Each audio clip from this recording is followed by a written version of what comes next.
simulan po natin yung ating programa para po sa actually dapat kung last Sunday pero sabi namin mas maganda yung Sunday para special holiday. So sige po, simulan natin dun sa mga magbibigay po ng kanilang memory verse. Huwagin natin yung future generations po ng ating church. Sabi po natin yung mga kids. Yung mga kids natin. Sophia.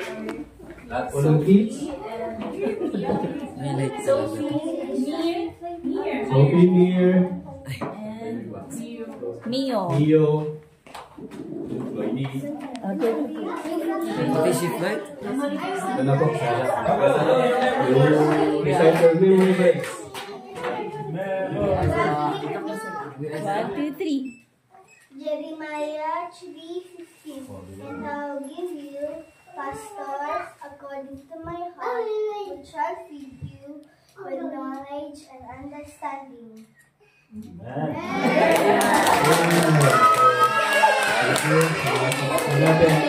And truly na ang pastor po ay ibinigay ng Panginoon sa atin. We believe that. Ay wala naniniwala. Yan po ay galing sa Bible. And truly, kung pastor po ay galing sa Panginoon, ayon sa kanyang puso. And it's true na kailangan and we bilang mga members, ipakita din natin yung pag-appreciate natin sa ating pastor. Then tawagin po natin yung mga future young people natin, si JL at si Flon for the speech. People yan. Then you face it.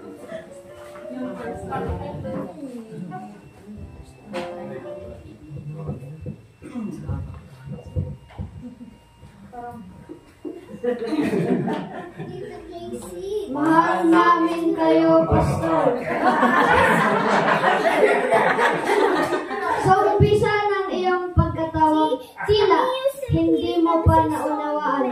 Sa unang tingin ay naitulak ka lamang upang mamuno sa lupon na tinatawag na iglesia. Na kung titignan ng simpleng mata ay parang no size ka. Kasi walang mangangaral sa pagtitipon at pagsamba. Ngunit ang Diyos ay mabuti sapagkat dinala ka sa isang kalagayan upang ikaw ay tumugon sa panawag niya. Mga araw, buwan, ang lumipas na hindi naging madali ang lahat. Marami ang nakasama, dumating at karamihan ay dumaan lamang upang sanayin ka. Sa pakikisama, sa pagtuturo ng tamang doktrina at paggabay sa kanila, tungo sa buhay na kasiya-siya kasama ang Diyos na lumikha. Amen.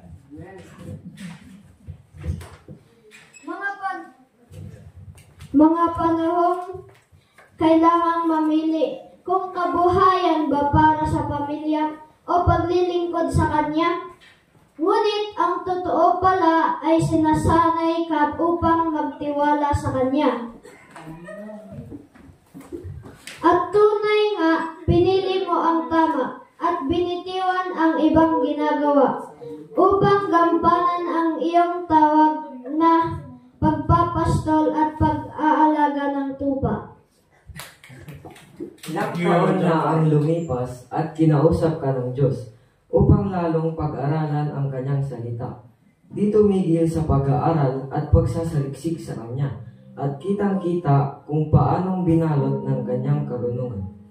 Ang buo mong pagkatao'y naging mayabong na punong kahoy na nakatinim sa gilid ng balisan.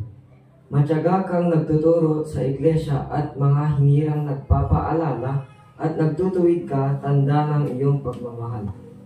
Laging nasa puso't isip bilin ng ating Panginoon na alagaan ang tupa at pakainin ng kanyang salita na palaging nasa puso mo ay nakabaon. Sa pamamagitan ng mga tao at mga sitwasyon ay nasubok ang iyong pananampalataya.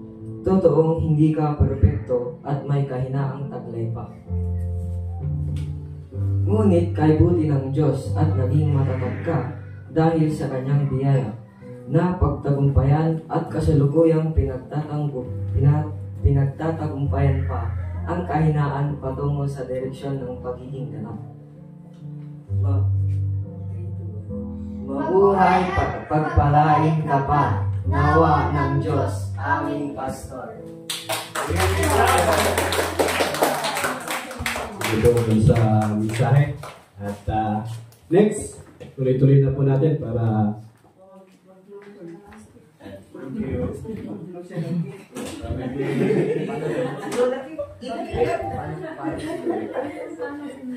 tuloy-tuloy natin hanggat di natin napapayak si Pastor. Okay?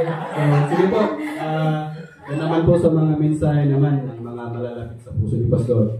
At una-una po dyan ay kanya pong may bahay at kanya pong kasama sa hirap at ginhawa, si Mami.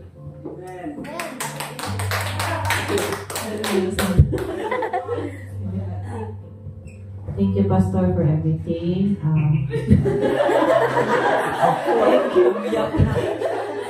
Thank you for being a loving husband. Thank you for saying I love you every day.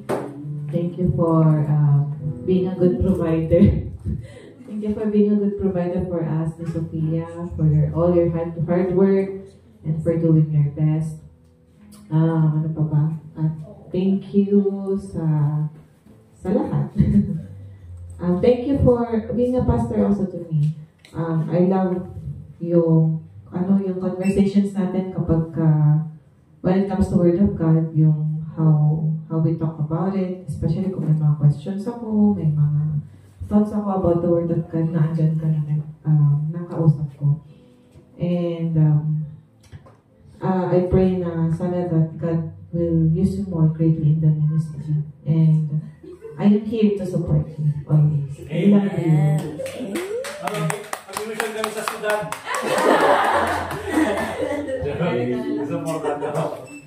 Thank you. I love you, babe.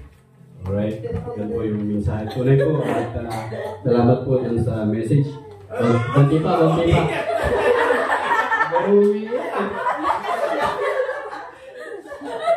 Parang nakapan yun ah. Naiyak sila kay babe. Influencer ba? Yan, so salamat po Ma'am Angel at tunay po na sa pagpapastor po, isa po dun sa mga nakita ko noon. Sabi nga, your family is your first. Hindi na ako wala. Ano masasabihin ko? Pero ayun nga, sabi nga po isang magandang prinsipyo na rinig ko noon, that your family is your first ministry. So, ano po yung nakikita natin, kung paano po maging good provider ang pastor po natin sa kanyang family. Yun po yung i-apply niya sa church at ipapakita niya sa church. So, yun ano po. At yung ano ba yung sasabihin ko? Wala na. Ayan. Okay, so next po. Doon naman po tayo dun sa mga magulang po ng ating pastor. Wala, hindi mo na sa kanila. Siguro nag-uusap naman po. Sige po. Brother Larry or si Nang Wally po. Kung mawa na sa inyo. Ang goal po natin, mapayak natin si Pastor.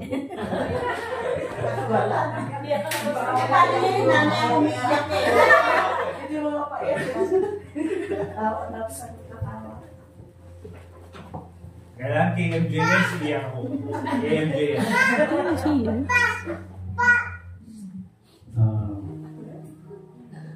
Wakati pala. Game, thank you sa nag-surrender sa pastor.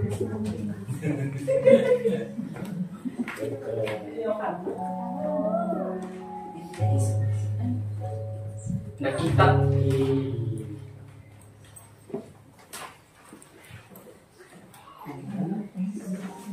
Amen.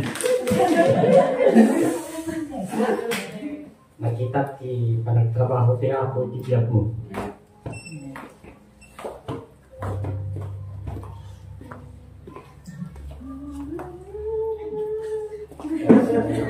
Dapat sa bagay na may barak na thank you kanta, thank you di akong magtatalakay ka sa'yo. Amen.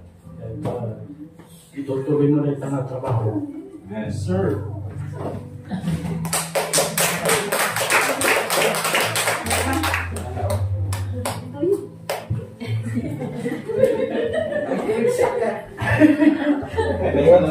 Hello. Kasi ang ano ko dito is yung thank you for responding sa ministry. Yes. Actually, nung mag-school sana siya, mag-enroll siya sa Bible school, tumawag siya sa akin noon. Sabi niya, ma, mag-aaral ako ng magpa-pastor ako, sabi niya. Sabi ko, akala ko mag-attorney ka or doktor, sabi ko sa kanya. Sabi niya, ito naman talaga ang calling ko nga eh, sabi niya. Sumunod naman ako sa iyo, sabi niya. At ako naman, sabi niya sa akin. Sabi ko, huwag ka munang mag-i-enroll, sabi ko, hintayin mo na muna ako. Nung umuwi ako, nakapag-enroll na pala, sabi ni Pastor, enroll ko na, iso na. Sabi ni Pastor. But nung nakita ko naman, thank you at you responded for the ministry. Kasi, yun na nga, tama yung sabi nila na yung the highest calling na talaga. It's not about yung sa akin noon is parang yung secular na maging yung famous kayo, maging yun ang sa akin eh. Pero nung nakita ko, sabi ko, yan, totoo naman, nagpasalamat ako eh. My prayer actually is yung, kasi nag-start talaga mga pamangkin ko, mga pastors, and then sila din naging pastor na. Sabi ko, ang prayer ko talaga is hindi na mag-stop dito yung mag-produce ng pastor yung sa family namin, kundi tuloy-tuloy na lang yan.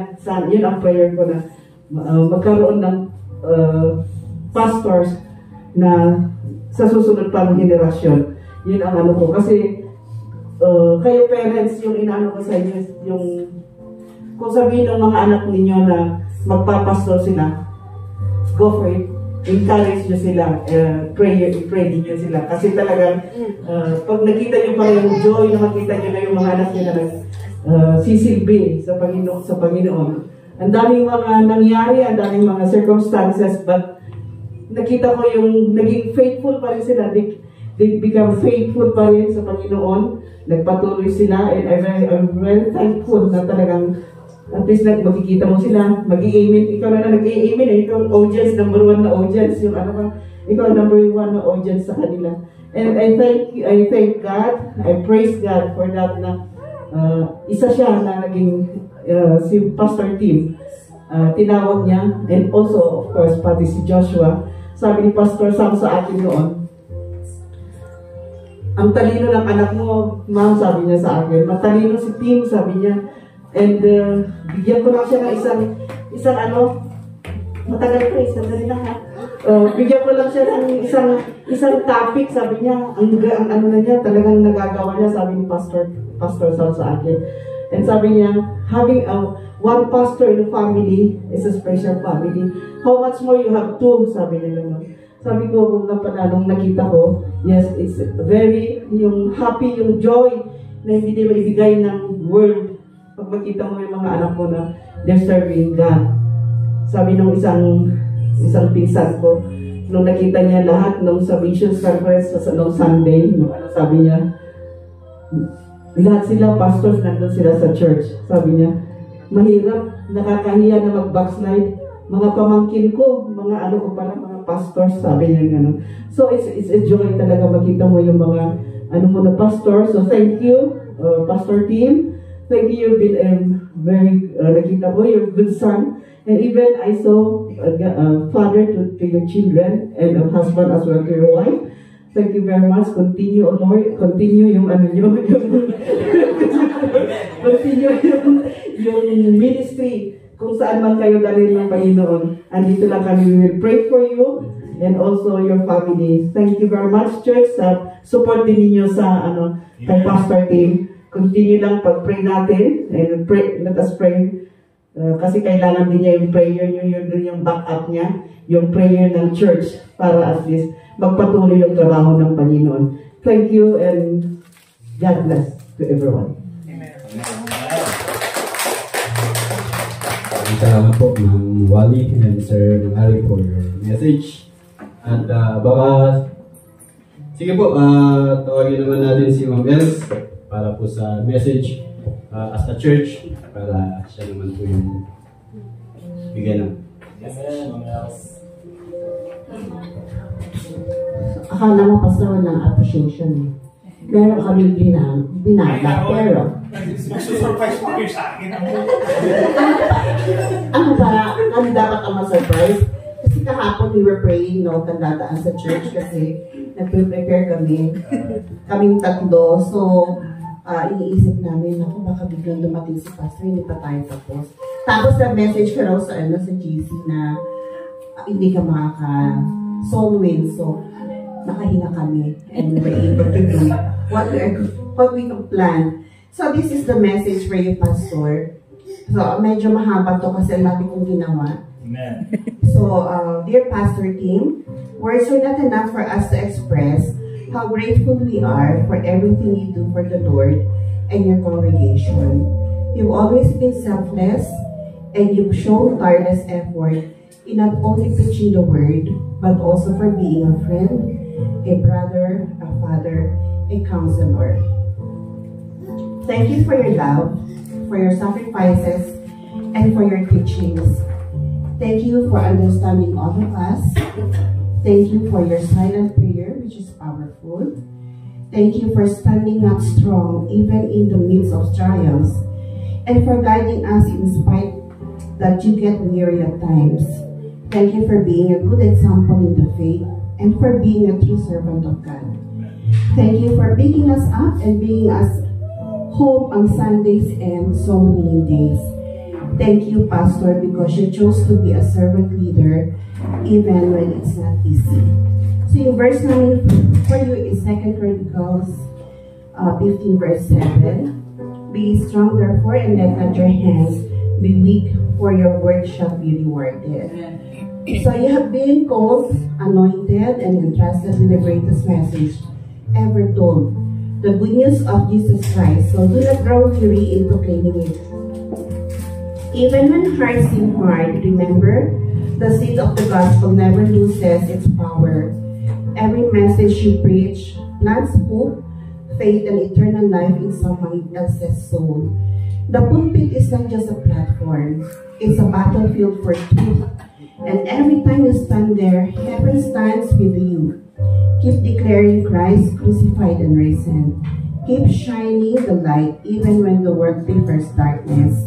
As Paul said, preach the word, be instant in season and out of season. Reprove, rebuke, exhort with all long suffering and doctrine.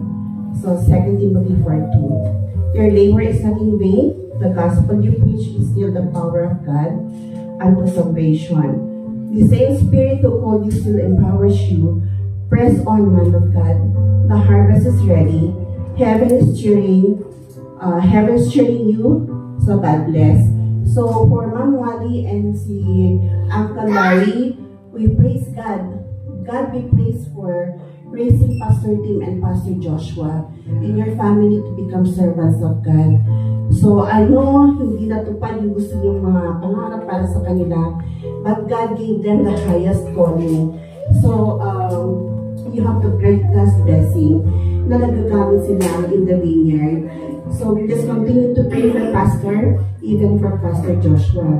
And Pastor, siguro kung minsan hindi man nakikita na appreciate ka namin, but deep in our hearts, we've been praying for you that you will keep on and that you will not, focus on the word of God. So, gumawa ako na acronym dito. I just read for the church need to know.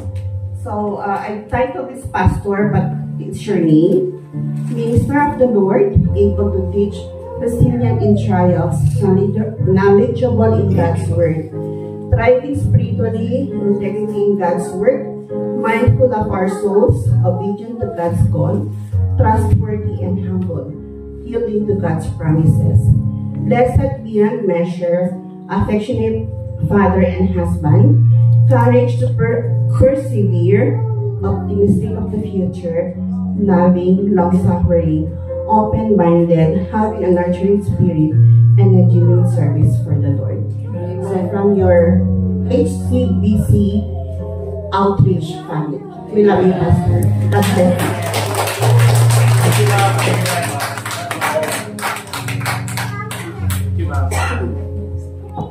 Maraming salamat po, Ma'am Els, sa napakagandang mensahe. At sige po, yung may mga personal message kay Pastor, yung mga gustong mag-thank you kay Pastor, later na lang po. Natalo tayo. Hindi natin napaiyak si Pastor. Sige po, tawagin natin si Pastor, baka may gusto rin po siyang sabihin. Thank you, Tinayo amin. Salamat sa inyong lahat, sa inyong support sa ministry. And tulad ng sabi ko po mga kapatid, mahirap po magpastor kung walang nagsusupport sa ministry. Pero mas nagiging madali po ang gawain dahil nandyan kayo na sumusuporta sa ministry, sa inyong attendance, sa inyong sa fellowship, sa food, lahat, sa prayers, of course. I very thankful po ako niyan. Kaya pag tinitignan ko yung mga pictures dito na nilagay nyo, it's difficult na to stand as a pastor or even as a preacher not recognizing yung mga the past that I have gone through. Of course, so thank you sa parents ko for making me. So I nandito at pinanganak, of course. So thank you, pinagpakanda, hindi umingat, and hanggang ako ay, naging nag-surrender sa Bible College. Thank you sa parents ko. I can never repay you enough sa inyong kabutihan sa akin, ni Mama, ni Papa. Thank you also. I think once we have attended Grace Baptist Church doon sa Marcos Highway. I remember then, doon ako nag-aral, Grace Baptist Academy. Kay Pastor Hayes dati, Pastor Delano Idio. Also, thank you, tinitignan ko rin yung part na may pulpit na nag-preach ako, that's PMA Baptist Church. Thank you sa PMA Baptist Church where I learned to win souls and to stand behind the podium sa pulpit. Pitching mo diyan. Well. Pero malagit po, tasak doon din. I remember kasi pinagalitan ako noong pastor, si Pastor Cassius. Yung preacher ko sa Philippians chapter 2, the preaching of the cross. So, pinagalitan ako. Hindi naman pinagalitan, pinagsabihan kasi bakit daw yung parents ang gumawa ng outline ng preaching. Masakit yung loob ko kasi ako yung gumawa ng preaching, yung outline. Pero yun, that's the first. I think during that time, I already knew that I was going to be a preacher. So thank you to PMA Baptist Church for that. Also, thank you of course sa Highcrest Baptist Church, Highcrest Baptist Church, where doon ako na-train, doon ko nakilala yung asawa ko. Thank you also to Fishers of Men Baptist Church, kung saan ako nag-aral ng Bible College. Thank you also to Bible Baptist Church of San Fernando. Thank you to Pastor Jesse Lubiano, Pastor Randy Anglo. I also thank si Pastor Sam Infante, Pastor Jeff Palitang, yun po yung mga naging teachers ko. Marami po akong naging teachers sa Bible College. Romeo Pataxin, Bernie Delphine, Pastor Bernie Delphine, napakarami po. But also I would like to, minsan kasi nakakalimutan ko yung pangalan, Missionary Espino. I believe, 2010, 2011, nag-preach siya ng story ni Jonah and he entitled it Lying Vanities. And, dun ako, because of that preaching, I decided to surrender my life and to be a preacher. Also, thank you sa aking wife na paalis. Pinapatay niya si Sophie. Of course, yung priority niya. Very supportive. And of course, thank you sa inyong lahat. Hindi nyo kailangang sabihin sa akin na I appreciate your... If you say it, it's okay, walang problema.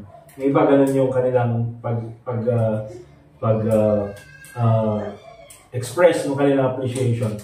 But I believe the best way you can really appreciate a preacher or pastor is by applying the principles that you have learned from the Word of God. Kasi kapag maayos ang church, masaya ang preacher, of course. So, yun, just continue applying the Word of God that you know. I would like to share isang phrase lang which I've learned recently. Nung last Thursday, nag-attend ako ng Bible College graduation where doon ako natuturo sa Fishers of Men. Sabi ni missionary, I forgot si Pastor Absidy Garcia din, who was also my pastor before. Pero sabi ni Pastor Absidy Garcia, isa sa principle na sinabi niya is, na gusto ko rin i-apply is, if ever you're going to live a ministry, make sure you're going to live a good testimony. So, yun. I think that's a message para sa ating lahat. Hindi naman po tayo lahat magtatagal sa ministry na ito. Probably some would lead us to another place or to another church. But before you leave this ministry, make sure that you leave a good testimony. And I'm sure, I hope yun din ang magawa ko. That if ever God has another plan for us, that I would also leave a good testimony. So please help me live a good testimony. Okay? So, yun po. And I don't think meron pang... thank you for my brother and my sister also. Si Grace and si Joshua for letting me bully them for 30 years and counting, 26 years and counting. Okay, so yun po. Thank you pinay namin. Salamat sa gaysahan na kayo, but thank you to you all. Salamat sa effort, salamat sa preparation, and salamat sa prayers. God bless you all. Hindi mo napagtanto na dyan ka mag-start mag-pastor. Ako na, ang gumalagip din yung picture. May nakalagay sa likod niyan eh. Ay, gano'n? Basahin mo na sa likod. Okay. Sige po, so doon po natatapos yung ating simpleng appreciation kay Pastor Tim. And may picture taking po. Per family daw po. Kung gusto magpa-picture, doon po sa ginawa nilang napakagandang decoration. But before yan, siguro mag-pray na tayo. Tawagin natin si Brother Larry para ipag-pray si Pastor. And picture taking siguro after. School di subi mo.